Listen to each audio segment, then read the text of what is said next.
Oi, gente, tudo bem? Para quem não me conhece, eu sou o Romir e você está na Romir Playhouse. E hoje eu vou ter uma entrevista com um autor que eu gosto bastante, especializado em fazer jogos cooperativos. Estou falando de Matt Leacock, o criador, por exemplo, de Pandemic. Vamos lá para a entrevista? Okay, first of all, thanks for your time, Matt, for this interview for Brazil. Yeah, of course. Thanks for having me. And the first thing I want to know is you are a board game designer since a few years, a full-time board game designer for a few years. But can you tell us a little bit for your history before that? How you came to the board game world and what you do before you became a full-time board game designer? Sure, yeah. I never thought I would be a full-time game designer. Actually, I never thought that would be possible, honestly. But I did do a lot of board game design as a kid. So I set out and got a degree in graphic design and graphic arts and did that for a few years in Chicago. Then gradually, as the web became more of a thing, I shifted into interaction design and started doing user experience design. And I moved out to California and I did that for, I don't know, 10, 15, 20 years, something like that. And about 6 years ago, I switched full-time into board game design and was able to use a lot of the skills that I learned doing user experience design. Basically able to apply all those skills to board game design. And I've been doing that since. I know. I actually don't know, but you have two games that you designed very early in your design history. one is quite rare actually. There is a card game, Borderlands, and one you sell at Essen, at the Spiel Essen in 2001. In 2001, no, in 2000. Yeah. What was these games about? Borderlands I designed when I was in college, and it was a fantasy card game. All my friends were playing Magic, and I didn't really like Magic very much because it cost too much for me.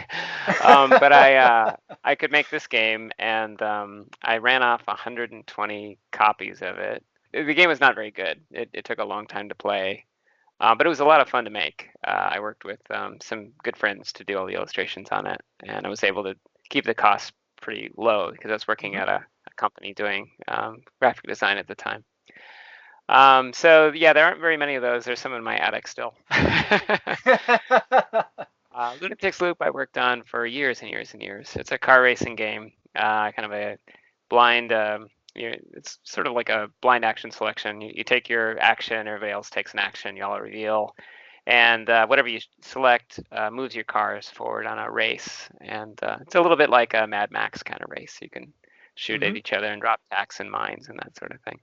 So we made 200 sets of that, and those just came off my printer, and I assembled the boxes by hand. Nothing was commercially printed at all. And boxed those up and brought them to Germany and sold them out of a booth, and that was sort of the start of my career. Was your first actually overseas game sold? Yeah. I lost a lot of money on that, but I made a lot of good connections and contacts, and I wouldn't have traded it for anything because it was a great experience. I also learned I did not want to be a publisher. It's not easy to be a publisher. It's easier to be a board game designer. Well, I don't know if it's easier. It's certainly more straightforward. I think every designer has to kind of go through that process of trying it out to determine whether or not they want to do that. It's an important step. Very nice. And I read it that actually in 2000 you spent some time from your honeymoon to this. It is true. Yeah, it's what happened was we were building the game like in the living room while planning the wedding, and we got all the game parts set. We shipped them to Germany. Then my wife, or my then fiance at the time, was very patient with me. We went on, so we honeymooned and traveled a bit. And then at the end of our trip, she went off to the States back home, and then I went to Germany for the third week. And it was kind of an interesting time. I knew she was the one for me, though, when she was willing to put up with that. Yeah, but it was really a very important fair because I read it. You made a lot of contacts, and because of those contacts, you developed to a full-time game developer. Yeah. Yeah, it was a long path, but I did get an introduction to Alan Moon, who invited me to the Gathering of Friends, which is Hmm. an important convention for me, or conference for me, because I got a chance to meet with a lot of professional game designers and product managers and so on. And after 3 years or so of going to that conference, I was able to successfully pitch Pandemic there, and so that was a big opportunity for me to be able to go there. Yeah. Actually, you spoke about Pandemic. Pandemic was your big hit, I will say. Yes, Yeah. your really big hit. And how was the development of them? Are you a fan of cooperative games? What's the story behind Pandemic? Yeah, I owe a lot to Reiner Knizia, who did Lord of the Rings in 2000. Actually, he was showing Lord of the Rings at Spiel in Essen, in Essen in 2000. That's where it came out. But before I played that game, I didn't think cooperative games were all that fun. But that one really gripped me. So I thought, hey, my wife and I also enjoyed that quite a bit, playing that together. So I thought it'd Mhm. be fun to try to design a game like that. I'd never done one before. And so I just tinkered around with some ideas. And at the time, SARS was in the news quite a bit just prior, and it seemed like disease would be a great enemy. So I thought maybe I could model that with cards and so on. Mhm. So I tinkered around with that and stumbled into some of the mechanisms pretty early on, just sketching with a marker and some deck of cards. And that kind of hooked me, and I just kept at it. I developed it over about 3 years and then pitched it. So that just kind of took off, and the rest is history, I guess. Yeah, it's a very nice game. I play a lot. Actually, is a very interesting game for bringing new gamers for the hobby, because you don't have the competitive effect. There is no one losing. Okay, actually, everyone loses or everyone wins. Yeah. And Pandemic, there is a lot of other games in the family of Pandemic. Yeah, one of them is this Pandemic Legacy you made with Rob Davier. No? Mhm. How was to make this legacy game with another design? How was this entire cooperation work? It worked very well. When I initially got the idea of doing Pandemic Legacy, just through a conversation with the publisher, Hmm. and I thought it would make sense. First of all, I dismissed the idea. I thought it would be too complicated. I wouldn't have enough time. But I started sketching some ideas early on, and I was hooked right away. And I thought, okay, I got to make this happen. So I thought I'd reach out to Rob because he's the pro. He thought of thought of the Hmm. whole concept. So I sent him a message, and he immediately replied back saying, yeah, he was all for it. And we've been working together for quite a while now, like I gotta say, like 6 or 7 years. Since the Because we worked first. on season one, season two, season zero now, and it's worked really well. He lives on the East Coast, and I'm on the West Coast, so there's a 3 hour time difference, but it hasn't been a problem. We just do regular video meetings, and Hmm. we do a lot of remote testing, so we can watch a lot of play testing just via video, and we just kind of found our pace. And he's a great collaborator. It's been really wonderful to work with him. And it's actually a very interesting game. I remember the first time I was told to rip out a card, and Yep. I got shivers. No, I don't want to do that. But at the end, the whole purpose of the game for me is the game experience. It's very interesting to play the entire season with the same people, and you have a very beautiful history inside the game. It's a fantastic thing to do with the game. Yeah, it's a great storytelling engine, really. I mean, we try to design it sort of modeled it after like a television series where you have these episodes and then those had an arc over a whole season. And so, yeah, you're generating the story of this world that you're building with other people. And we had a lot of fun making it. It was evident when we watched playtesters. There's a lot of enthusiasm and excitement coming back, so that fed into it. It was a lot of fun pulling that together.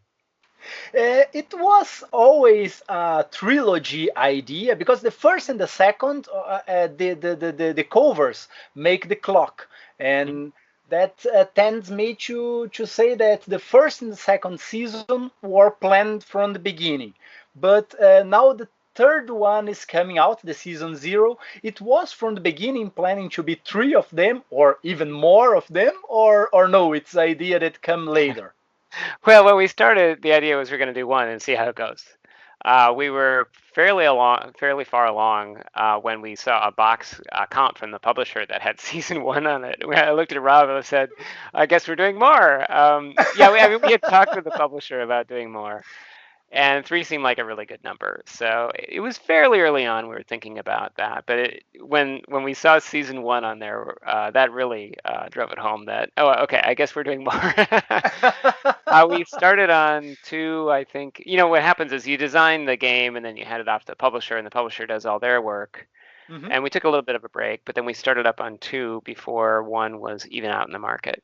So, and that happened with zero as well. So they're all kind of overlapping a little bit. Um, and then we saw how well season one was received, and we were able to kind of take some of what we learned from that and put it into the second half of development of two, and so on with zero.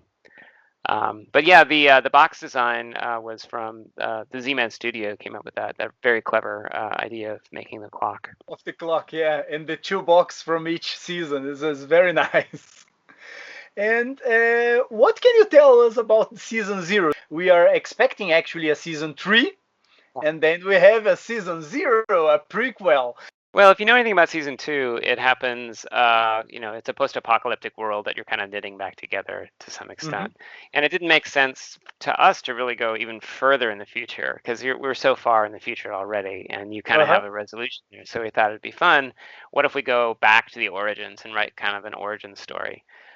So we went back to 1962. It's the height of the Cold War, and at the beginning of the campaign, you and your fellow players have just graduated from medical school, and you've been recruited by the CIA to investigate a potential bio threat and bioweapon being developed by the Soviets. So you don't know much. You're a brand new agent. You don't really know who you can trust, etc. And so you're kind of stepping into every man's shoes. You're trying to understand how this whole system operates, what's going on in the world, and that sort of thing. So that's the story aspect of it. It plays out over a year, just like the other games.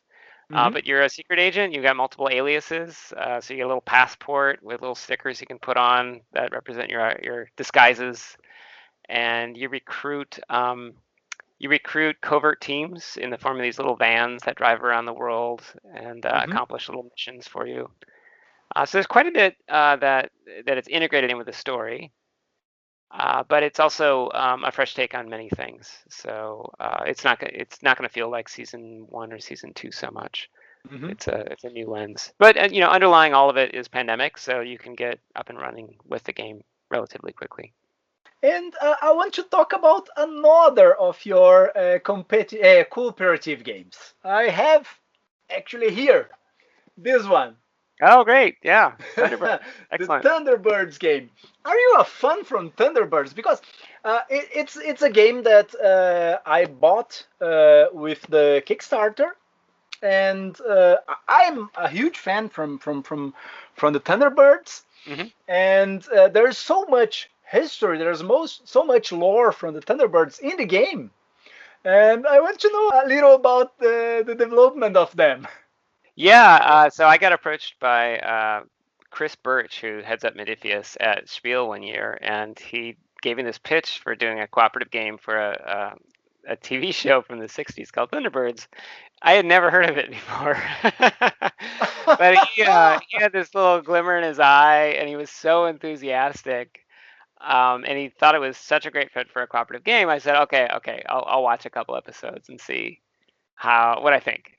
That was all I promised him is I would go check it out. And so I watched a few of them, and I was really smitten. I was just really taken in by the idea, and I thought he was right. I thought it would be a perfect fit for a cooperative game. So then I binge watched tons of Thunderbirds.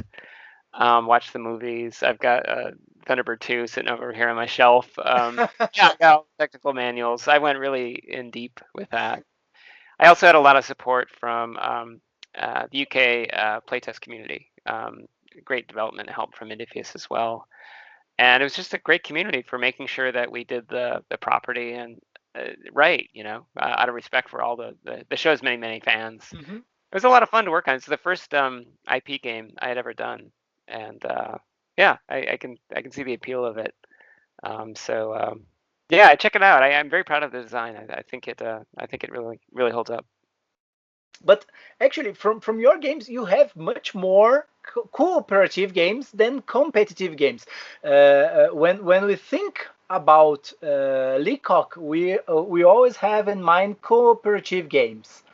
Do you really like more cooperative games? Yeah, I do. I actually do enjoy designing cooperative games quite a bit. I feel like I understand how to design them. Um, the process I use, I think, works uh, best with cooperative games. I do a lot of remote play testing, and so when I'm watching people play, I know what's on their minds because they're always talking to each other. So it's easier for me to kind of get inside the players' heads as opposed to watching people play a competitive game and they're just staring at the board. I feel more comfortable in that space. I do really enjoy designing competitive games as well. I have a bunch of them, but also the successive pandemic has opened up a lot of doors for me in the co-op space. I mean, certainly there's been all the expansions and Mhm.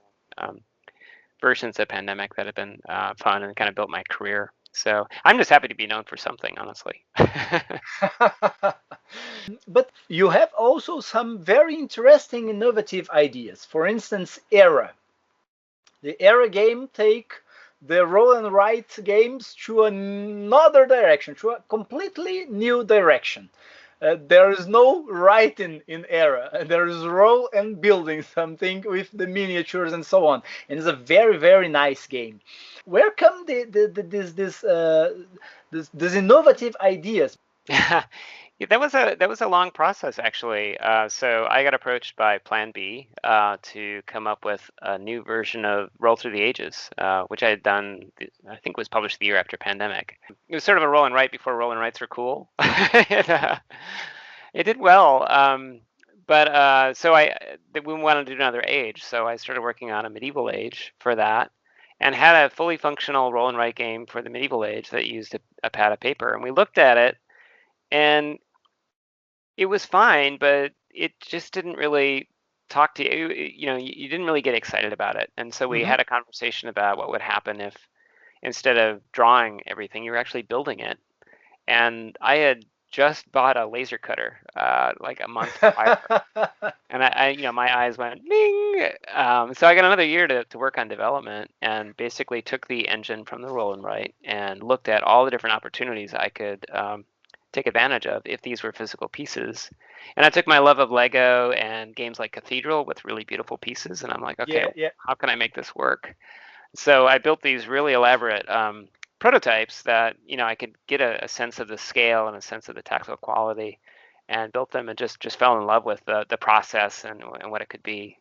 And that was really catching. The publishers saw the stuff and got very excited, and so we've got the base game and an expansion, which has got a whole slew of additional buildings will be coming out Mhm. this fall. So it's been a lot of fun to work on. And are you working in something that you can tell to us right now? I got a lot on the whiteboard. I think there's at least 6 or 7 different games that are going through design right now, and then more in development. There's a lot there. I don't know if I can really talk about anything, unfortunately. Oh, Yeah.